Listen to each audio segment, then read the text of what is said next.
Mr. Chairman, thank you. Glad to have you here. It's good to be back, seeing old colleagues and some old friends that I have on this side of the Capitol. I want to thank the commander for being here today, and everybody that'll be testifying and answering questions today. Thanks for taking time, and it's always a wonderful view to see this crowd, everybody here, and your advocacy for issues that are important to all of us.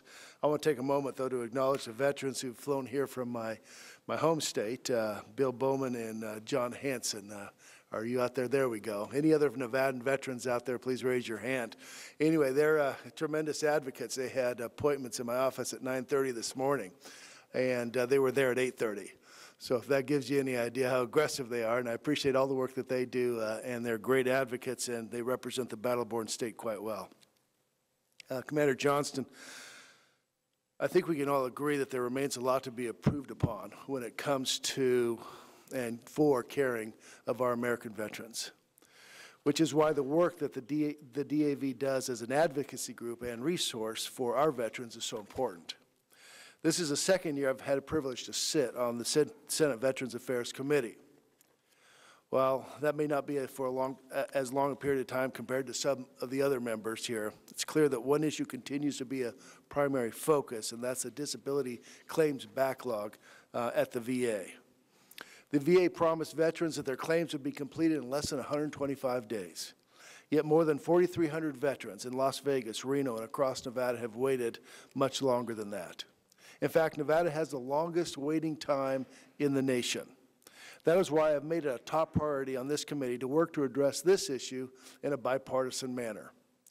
The claims backlog is the greatest challenge facing the Department of Veterans Affairs today.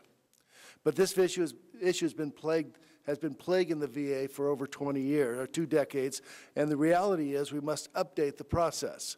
It is a 1945 system for a 21st century veteran. The VA needs a claims process that is proactive rather than reactive, one that can anticipate the needs of veterans to keep a backlog from happening.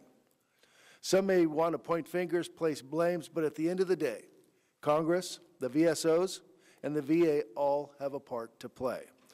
For the past year, I worked with Senator Casey through a bipartisan VA backlog working group to learn more about why the backlog exists and what can be done to fix it. I'm also pleased that Senators Moran and Tester have joined us in this effort.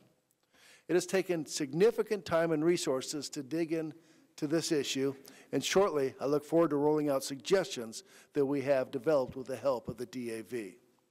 Our nation owes it to our veterans to keep our promise to care for them and resolve this problem together.